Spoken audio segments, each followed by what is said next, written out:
ओम शांति। 23 जनवरी 2026 के ईश्वरीय महावाक्य।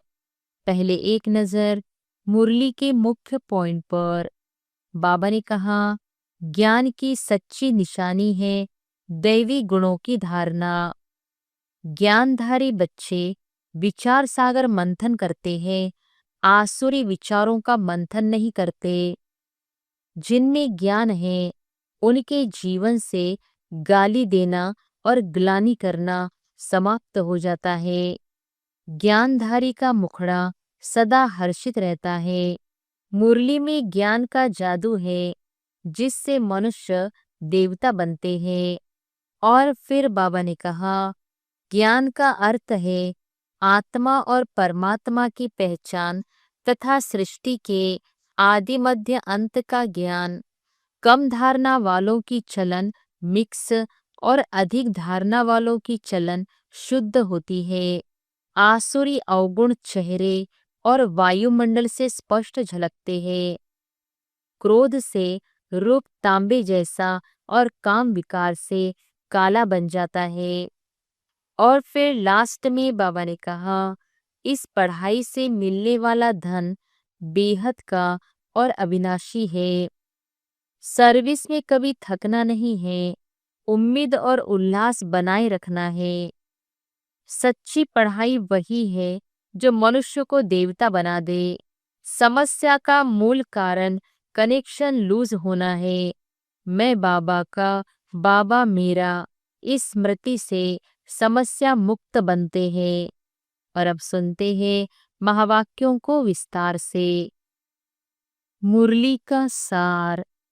मीठे बच्चे, तुम्हारे मुख से सदैव ज्ञान रत्न निकलने चाहिए। तुम्हारा मुखड़ा सदैव हर्षित रहना चाहिए। प्रश्न है, जिन बच्चों ने ब्राह्मण जीवन में ज्ञान की धारणा की है उनकी निशानी क्या होगी? उत्तर है, उनकी चलन देवताओं मिसल होगी। उनमें दैवी गुणों की धारणा होगी। उन्हें ज्ञान का विचार सागर मंथन करने का अभ्यास होगा। वे कभी आसुरी बातों का अर्थात किचड़े का मंथन नहीं करेंगे। उनके जीवन से गाली देना और ग्लानि करना बंद हो जाता है। उनका मुखड़ा सदा हर्षित रहता है। ओम शांति। बाप बैठ समझाते हैं ज्ञान और भक्ति के ऊपर। यह तो बच्चे समझ गए हैं, भक्ति से सद्गति नहीं होती है और सतयुग में भक्ति होती नहीं। ज्ञान भी सतयुग में मिलता नहीं। श्री कृष्ण न भक्ति करते हैं न ज्ञान की मुरली बजाते हैं। मुरली माना ही ज्ञान देना। गायन भी है ना। मुरली में जादू तो जरूर कोई जादू होगा ना। सिर्फ मुरली बजाना वह तो कॉमन फकीर लोग भी बजाते रहते हैं। इस मुरली में ज्ञान का जादू है। अज्ञान को जादू तो नहीं कहेंगे, मुरली को जादू कहते हैं। मनुष्य से देवता बनते हैं ज्ञान से। जब सतयुग है तो इस ज्ञान का वर्षा है। वहां भक्ति होती नहीं। भक्ति होती है द्वापर से, जबकि देवता से मनुष्य बन जाते हैं। मनुष्यों को विकारी, देवताओं को निर्विकारी कहा जाता है। देवताओं की सृष्टि को पवित्र दुनिया कहा जाता है। अभी तुम देवता बन रहे हो। ज्ञान किसको कहा जाता है? एक तो स्वयं की व बाप की पहचान और फिर सृष्टि के आदि मध्य अंत की नॉलेज को ज्ञान कहा जाता है। ज्ञान से होती है सद्गति, फिर भक्ति शुरू होती है तो उतरती कला कहा जाता है। क्योंकि भक्ति को रात, ज्ञान को दिन कहा जाता है। यह तो कोई की भी बुद्धि में बैठ सकता है, परंतु दैवी गुण धारण नहीं करते हैं। दैवी गुण हो तो समझा जाए ज्ञान की धारणा है। ज्ञान की धारणा वालों की चलन देवता मिसल होती है। कम धारणा वाले की चलन मिक्स रहती है। धारणा नहीं तो गोया वह बच्चे ही नहीं। मनुष्य बाप की कितनी गिलानी करते हैं। ब्राह्मण कुल में आते हैं तो गाली देना, गिलानी करना बंद हो जाता है। तुमको ज्ञान मिलता है, उस पर अपना विचार सागर मंथन करने से अमृत मिलेगा। विचार सागर मंथन ही नहीं करते तो बाकी क्या मंथन होगा। आसुरी विचार, उनसे किचड़ा ही निकलेगा। अभी तुम ईश्वरीय स्टूडेंट हो, जानते हो मनुष्य से देवता बनने की पढ़ाई पढ़ रहे हैं। देवताएं यह पढ़ाई नहीं पढ़ाएंगे। देवताओं को कभी ज्ञान का सागर नहीं कहा जाता है। ज्ञान का सागर तो एक को ही कहा जाता है। दैवी गुण भी ज्ञान से धारण होते हैं। यह ज्ञान जो तुम बच्चों को अभी मिलता है, यह सतयुग में नहीं होता। इन देवताओं में दैवी गुण है। तुम महिमा भी करते हो, सर्वगुण संपन्न। तो अभी तुमको ऐसा बनना है।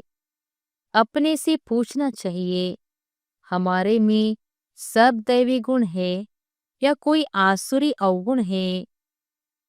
अगर आसुरी अवगुण है तो उनको निकाल देना चाहिए, तब ही देवता कहेंगे, नहीं तो कम दर्जा पालेंगे। अभी तुम बच्चे दैवी गुण धारण करते हो, बहुत अच्छी अच्छी बातें सुनाते हो। इनको ही कहा जाता है पुरुषोत्तम संगम योग। जबकि तुम पुरुषोत्तम बन रहे हो तो वातावरण भी बहुत अच्छा होना चाहिए। मुख से कोई भी छीछी बात न निकले, नहीं तो कहा जाएगा यह कम दर्जे का है। बोलचाल और वातावरण से झट पता पड़ जाता है। तुम्हारा मुखड़ा सदैव हर्षित होना चाहिए, नहीं तो उनमें ज्ञान नहीं कहा जाएगा। मुख से सदैव रत्न निकले। यह लक्ष्मी नारायण देखो कितने हर्षित मुख हैं। इन्हों की आत्मा ने ज्ञान रत्न धारण किए थे। मुख से सदैव ज्ञान रत्न निकलते हैं। रत्न ही सुनते सुनाते कितनी खुशी रहती है। ज्ञान रत्न जो अभी तुम लेते हो, फिर ये सभी हीरे जवाहरात बन जाते हैं। नवरत्नों की माला कोई हीरो जवाहरातों की नहीं है, इन ज्ञान रत्नों की माला है। परंतु लोग फिर वह रत्न समझ अंगूठियां आदि पहन लेते हैं। इन ज्ञान रत्नों की माला पुरुषोत्तम संगम युग पर पड़ती है। यह रत्न ही तुमको भविष्य 21 जन्मों के लिए मालामाल बनाते हैं। इनको कोई लूट न सके। यहाँ तुम यह हीरे जवाहरात पहनो तो झट कोई लूट ले जाए। तो अपने को बहुत बहुत समझदार बनाना है। आसुरी अवगुणों को निकालना है। आसुरी अवगुणों से शक्ल ही ऐसी हो जाती है। क्रोध में लाल लाल तांबे जैसी शक्ल हो जाती है। काम विकार वाले तो काले बन जाते हैं। तो बच्चों को हर बात में विचार सागर मंथन करना चाहिए। यह पढ़ाई है ही बहुत धन पाने की। वह पढ़ाई कोई रतन थोड़ी है। हाँ, नॉलेज पढ़कर बड़ा पोजीशन पा लेते हैं तो पढ़ाई काम आई, न कि पैसा। पढ़ाई ही धन है। वह है हद का धन, फिर यह है बेहद का धन। है दोनों पढ़ाई। अभी तुम समझते हो बाप हमको पढ़ाकर विश्व का मालिक बना देते हैं। वह अल्पकाल क्षणभंगुर की पढ़ाई है, एक जन्म के लिए, फिर दूसरे जन्म में नए सिर पढ़ना पड़े। वहाँ धन के लिए पढ़ाई की दरकार नहीं, वहाँ तो अभी के पुरुषार्थ से अकीचार अथाह धन मिल जाता है। धन अविनाशी बन जाता है। देवताओं के पास धन बहुत था, फिर जब भक्ति मार्ग अर्थात रावण राज्य में आए तो कितना था, कितने मंदिर बनाए हुए हैं। फिर आकर मुसलमानों आदि ने धन लूटा, कितने धनवान थे। आज की पढ़ाई से इतना धनवान कोई बन नहीं सकेंगे।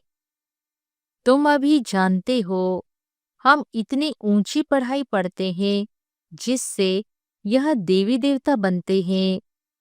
तो पढ़ाई से देखो मनुष्य क्या बन जाते हैं, गरीब से साहूकार। अभी भारत भी कितना गरीब है। साहूकारों को तो फुर्सत ही नहीं है। अपना अहंकार रहता है, मैं फलाना हूँ। इसमें अहंकार आदि मिट जाना चाहिए। हम आत्मा है। आत्मा के पास तो धन दौलत हीरे जवाहरात आदि कुछ भी नहीं है। बाप भी कहते हैं देह सहित सब संबंध छोड़ो। आत्मा शरीर छोड़ती है तो साहूकारी आदि सब खत्म हो जाती है। जब नए सिर पढ़कर फिर धन कमावे या तो दान पुण्य अच्छा किया हो तो साहूकार के घर में जन्म लेंगे। कहते हैं ना, पास्ट के कर्मों का फल है। नॉलेज का दान किया होगा, वह कॉलेज धर्मशाला आदि बनाई है तो उसका फल मिलता है, परंतु अल्पकाल के लिए। यह दान पुण्य भी यहाँ किया जाता है, सतयुग में नहीं किया जाता है। सतयुग में अच्छे ही कर्म होते हैं, क्योंकि अभी का वर्षा मिला हुआ है। वहाँ कोई का भी विकर्म होता नहीं, क्योंकि रावण ही नहीं है। गरीबों का भी विकर्म नहीं बनेगा।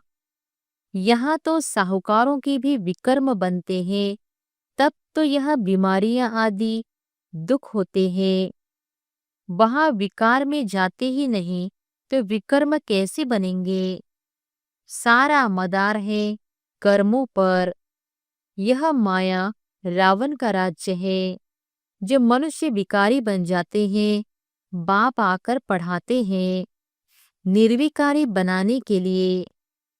बाप निर्विकारी बनाते हैं, माया फिर विकारी बना देती है। रामवंशी और रावणवंशी की युद्ध चलती है। तुम बाप के बच्चे हो, वह रावण के बच्चे हैं। कितने अच्छे अच्छे बच्चे माया से हार खा लेते हैं। माया बड़ी प्रबल है, फिर भी उम्मीद रखते हैं अधम से अधम बिल्कुल पतित का भी उद्धार करना होता है ना। बाप को तो सारे विश्व का उद्धार करना होता है। बहुत गिरते हैं, एकदम चट खाते में अधम से अधम बन जाते हैं। ऐसे का भी बाप उद्धार करते हैं। अधम तो सब है रावण राज्य में, परंतु बाप बचाते हैं। फिर भी गिरते रहते हैं तो बहुत अधम बन जाते हैं। उनका फिर इतना चढ़ना नहीं होता है। वह अधमपना अंदर खाता रहता है।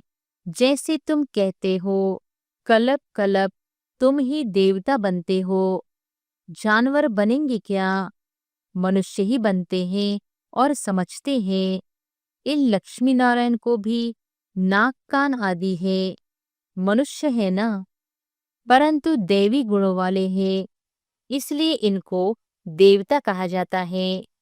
यह ऐसा सुंदर देवता कैसे बनते हैं, फिर कैसे गिरते हैं, इस चक्र का तुमको मालूम पड़ गया है। जो विचार सागर मंथन करते होंगे उनको धारणा भी अच्छी होगी। विचार सागर मंथन ही नहीं करते तो बुद्धू बन पड़ते। मुरली चलाने वाले का विचार सागर मंथन चलता रहेगा। इस टॉपिक पर यह समझाना है, ऑटोमेटिकली विचार सागर मंथन चलता है। फलाने आने वाले हैं, उन्हों को भी उल्लास से समझाएंगे। हो सकता है कुछ समझ जाए। भाग्य पर है, कोई झट निश्चय करेंगे, कोई नहीं करेंगे। उम्मीद रखी जाती है, अभी नहीं तो आगे चलकर जरूर समझेंगे। उम्मीद रखनी चाहिए ना। उम्मीद रखना माना सर्विस का शौक है, थकना नहीं है। भला कोई पढ़कर फिर अधम बना है, आता है तो जरूर उनको विजिटिंग रूम में बिठाएंगे। वह कहेंगे चले जाओ। जरूर पूछेंगे इतने दिन क्यों नहीं आए। कहेंगे माया से हार खा ली। ऐसे ढेर आते हैं, समझते हैं ज्ञान बहुत अच्छा था, परंतु माया ने हरा दिया। स्मृति तो रहती है ना। भक्ति में तो हारने और जीतने की बात ही नहीं रहती। यह नॉलेज धारण करने की है। अभी तुम बाप द्वारा सच्ची गीता सुनते हो, जिससे देवता बन जाते। बिगर ब्राह्मण बने देवता बन नहीं सकते। क्रिश्चियन, पारसी, मुसलमानों में ब्राह्मण होते ही नहीं। यह सब बातें अभी तुम समझते हो, तुम जानते हो। अलफ को याद करना है। अलफ को याद करने से ही बादशाही मिलती है। जब भी तुमको कोई मिले, बोलो अलफ अल्लाह को याद करो। अलफ को ही ऊंच कहा जाता है। अंगुली से अलफ का इशारा करते हैं ना। अलफ को एक भी कहा जाता है। एक ही भगवान है, बाकी तो सब है बच्चे। बाप तो सदैव अलफ ही रहते हैं। बादशाही करते नहीं, ज्ञान भी देते हैं, अपना बच्चा भी बनाते हैं। तो बच्चों को कितनी खुशी में रहना चाहिए। बाबा हमारी कितनी सेवा करते हैं, हमको विश्व का मालिक बनाते हैं, फिर खुद उस नई पवित्र दुनिया में आते ही नहीं। पावन दुनिया में उनको कोई बुलाते ही नहीं, पतित ही बुलाते हैं। पावन दुनिया में क्या आकर करेंगे? उनका नाम ही है पतित पावन। तो पुरानी दुनिया को नया बनाने की उनकी ड्यूटी है। बाप का नाम है शिव और सालिग्राम बच्चों को कहा जाता है। उनकी पूजा होती है। शिव बाबा कहे सब याद करते हैं। दूसरा ब्रह्मा को भी बाबा कहते हैं। प्रजापिता ब्रह्मा कहते तो बहुत हैं, परंतु उनको यथार्थ रीति जानते नहीं हैं। ब्रह्मा किसका बच्चा है? तुम कहेंगे परमपिता परमात्मा शिव ने उनको एडॉप्ट किया है। यह तो शरीरधारी है ना। ईश्वर की औलाद सब आत्माएं हैं। सब आत्माओं को अपना अपना शरीर है, अपना अपना पार्ट मिला है, जो बजाना ही है। यह परंपरा से चला आता है। अनादि अर्थात उनका आदि मध्य अंत नहीं। मनुष्य सुनते हैं एंड होती है तो फिर मूझते हैं कि फिर बनेंगे कैसे। बाप समझाते हैं यह अनादि है, कब बने हैं यह पूछने का नहीं रहता। प्रलय होती ही नहीं। यह भी गपोड़ा लगा दिया है, थोड़े मनुष्य हो जाते हैं, इसलिए कहा जाता है जैसे प्रलय हो गई। बाबा में जो ज्ञान है वह अभी ही इमर्ज होता है। इनके लिए ही कहते हैं सारा सागर स्याही मस बनाओ तो भी पूरा नहीं होगा। अच्छा, मीठे मीठे सिकिलधे बच्चों प्रति मात पिता बाप दादा का याद प्यार और गुड मॉर्निंग। रूहानी बाप की रूहानी बच्चों को नमस्ते। धारणा के लिए मुख्य सार। पहली पॉइंट, अपने हर्षित मुखड़े से बाप का नाम बाला करना है। ज्ञान रत्न ही सुनने और सुनाने हैं। गले में ज्ञान रत्नों की माला पड़ी रहे। आसुरी अवगुणों को निकाल देना है। दूसरी पॉइंट, सर्विस में कभी थकना नहीं है। उम्मीद रख शौक से सर्विस करनी है। विचार सागर मंथन कर उल्लास में रहना है। वरदान है, कंफ्यूज होने के बजाय लूज कनेक्शन को ठीक करने वाले समस्या मुक्त भव। कंफ्यूज होने के बजाय लूज कनेक्शन को ठीक करने वाले समस्या मुक्त भव। सभी समस्याओं का मूल कारण कनेक्शन लूज होना है।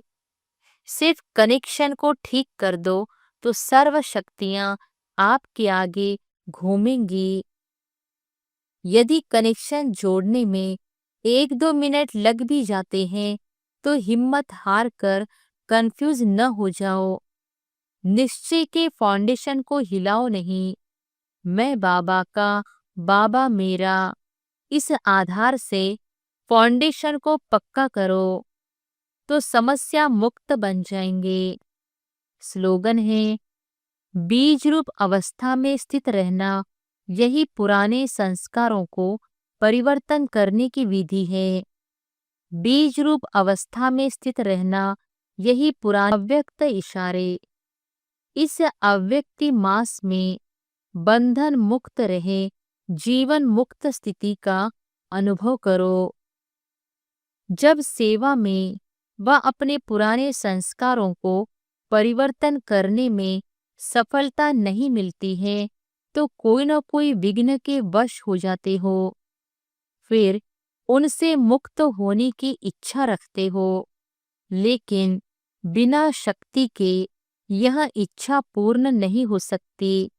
इसलिए अलंकारी रूप बनो, शक्ति रूप धारण करो तो बंधन मुक्त बन जाएंगे। अच्छा, ओम शांति।